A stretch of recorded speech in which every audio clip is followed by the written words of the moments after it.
okay. Oh! Trade. Goes to the knuckle. It doesn't reach it. That'll do it. It's the game. It's the game.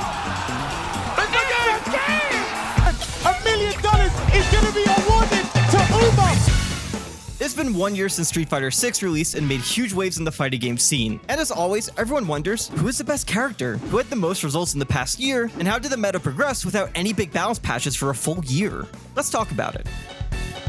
So, if you're familiar with my prior work, you know that I'll be using similar established rules on what counts as character results. But Street Fighter doesn't have things like Smash's rankings and tournament tiers, so how do we define what tournaments to use for character results? Well, luckily for me, Wikipedia has tournaments categorized unofficially in tiers for fighting game tournaments, meaning I have an established baseline of what events I can utilize. Firstly, I will only be looking at offline tournaments, but the only exception being the Capcom Cup online qualifying events due to their significance. Secondly, events are broken into 3 groups. Tier 3 tournaments, which will be the smallest notable events used, and will be represented through the top 8 placements. Next up the scale would be Tier 2, where we'll take the top 16, and then finally the tournaments with the highest accolades, Tier 1 events, where we'll take the top 32. But if a Tier 1 event had over 1,000 entrants, I decided to count the full top 64, due to the insane amount of top level play at these events. A player must win a single game with a character for a result to count. If a player pulls out a character in a set but does not win a single game with that character, then the character is not counted. Also, consider that some character data is dependent on data or match recordings from tournament and event runners, and unfortunately means some brackets are incomplete. Before we begin, consider liking the video and subscribing to the channel. I put a lot of effort into these videos and your support means the world to me. And I know a lot of people who watch these aren't subscribed, and I'd love to hit 5k subs before the year ends. Okay, first off, let's look at what the first month of competition looked like. The first month of competition in fighting games is always interesting. Characters that succeed mix from those perceived as the strongest off the bat, but also characters who have simple strategies that can be executed in a short amount of time. Many of the characters who succeed in the first month of Street Fighter 6 win surprise people who put time into the game. Luke's simple all-rounder but strong toolkit and JP's overwhelming zoning made them easy picks for month 1. Juri had an exceptional start in the meta, taking a bunch of the top spots at the first major event, CEO, but faltered behind Luke and JP when it came to total results, closing out our top 5 for month 1. At number 2 is Kimberly, another newcomer to the roster. Now, Kimberly is an interesting case. She didn't win any of the events in this time frame, and arguably didn't reach the same peaks as Luke, JP, and Juri, but she was incredibly popular in the depths of results during these tournaments. That being said, no character came close to achieving the quantity of results that Ken had in this first month. Despite also not winning any notable events this month, Ken was pretty cleanly seen as the strongest pick right off the bat, taking over 12% of results, with many at the time regarding him as one of the strongest characters during the launch period of the game. But with that remain, let's get into the rest of 2023.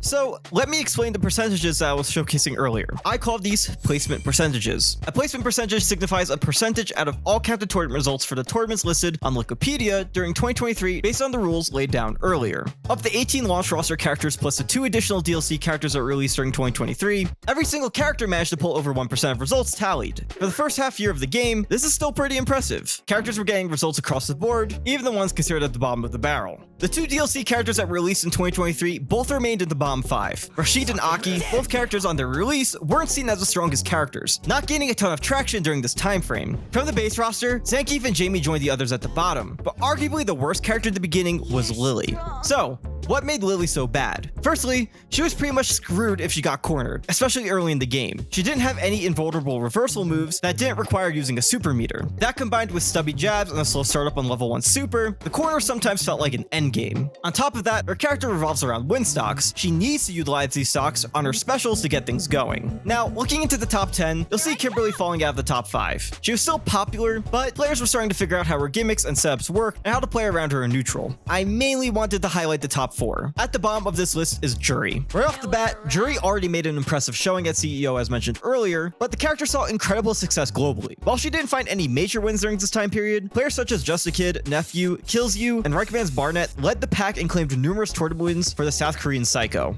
But the top 3 were just in the league above everyone else on how much they dominated the conversation of this meta. The top 3 all broke double digits in percentage, far higher than the rest of their competitors. Number 3 was Street Fighter 6 poster boy, Luke. Coming back after being Street Fighter 5's strongest character, Luke stands in this initial period as pretty good. Between numerous event titles across the world and major victories from the Dominican GOAT Meta RD and one of Hong Kong's best Chris Wong, it was clear Luke wasn't going anywhere, but we will get into why later. JP stands with the second most results. His toolkit for zoning was unprecedented for Street Fighter, and was found to be incredibly strong these early months. Between his zoning, ability to mix up opponents with his teleport or aerial spike, his reversal special, his second level super potential leading to huge damage, I could go on. His toolkit was strong and tough to deal with for the majority of players during this early time frame, and it shows. He won 18 different events that were counted for this project, and claimed one major title under Kakeru. To no one's surprise, Ken was still the character who achieved the most results in 2023, and arguably the strongest during this time period. So what made Ken so good? What in his toolkit enabled him to succeed at such a dominant level? He is a rushdown character with incredible tools to get in against an opponent in neutral, pushing a high mental stack against the opponent. On top of that, he has a great drive rush to get him in against opponents,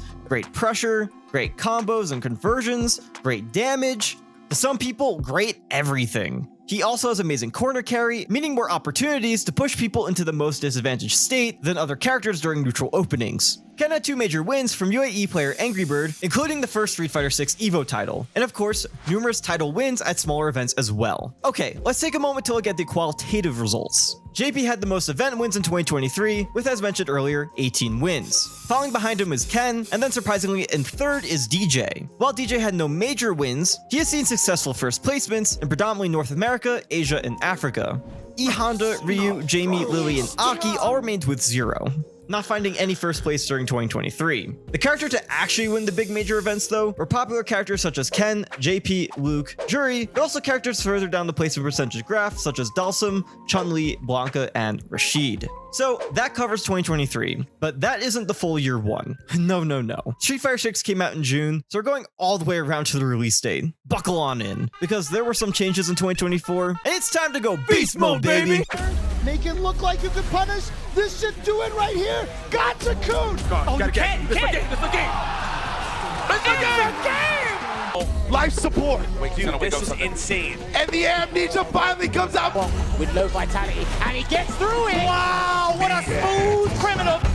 The biggest shift in the meta from 2023 to the first half of 2024 was Luke reclaiming the Street Fighter crown. He jumps above both Ken and JP for number 1, and sits as the only character with a double-digit percentage. So, what made Luke arguably the best character during year 1? Luke had 3 moves he could utilize in neutral that he could gain insane mileage out of: Crouching Light Punch, Crouching Medium Punch, and Crouching Medium Kick. Each of these had incredible range and could convert into high damage combos, plus potentially even corner carrying. On top of that, he has a strong projectile with Sandblast, good meterless damage with perfect Flash Knuckles, and is an overall strong all-rounder with little downsides, making him match up well into any character. While Luke shot ahead of the rest of the top tiers, Ken and JP were still up in the 2nd and 3rd slots respectively. Following up in the top 5 was DJ and then Cammy. 2 DLC characters released during this time period: Ed, who made some waves at the beginning but not a huge impact, and Akuma was only out for 2 weeks during this time frame, so there really isn't much to say about him. But all the way at the bottom, sitting at the worst, was Jamie. Despite 2 balance patches in February and May with some buffs to Jamie, he still sat below 2 weeks of Akuma results. As a Jamie player, I committed level 2 super to myself every time I had to look at that statistic.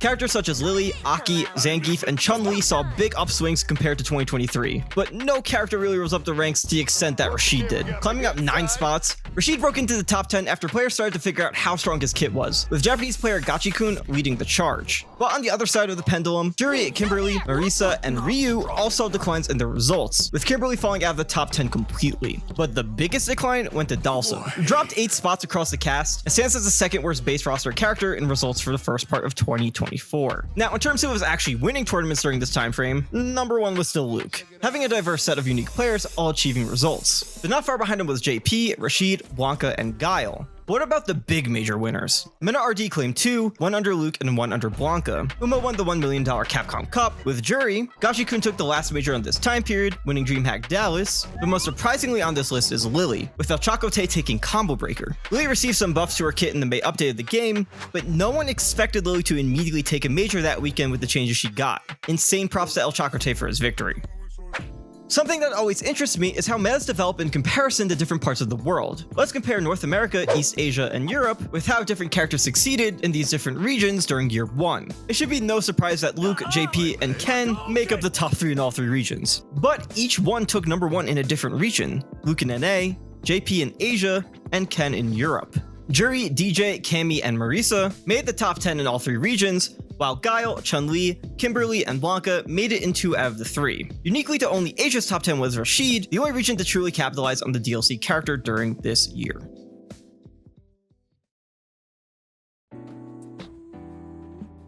When we put everything together, Luke stands as the defining character of Season 1 of the game, with Ken and JP not sitting too far behind him. Those three dominated the meta, but now with DLC characters such as Rashid, Ed, Akuma, and M. Bison all putting in the work already, plus universal mechanic changes and big buffs and nerfs across the board arriving with Season 2, it'll be interesting to see how much Street Fighter 6 changes in its second year of competitive play. If you enjoyed watching and you want to support me, do consider pledging to my Patreon. Shouts to Bernard's Loop, Regrets250, Chepe Morales, and everyone else over there who supports me. I record this getting over COVID, so apologize if my voice is a bit rougher than normal, but if you're interested in any data collected, I put it all on the Patreon. And once again, please consider subscribing and liking the video, comment below, all of that other stuff, and I'll catch you all next time.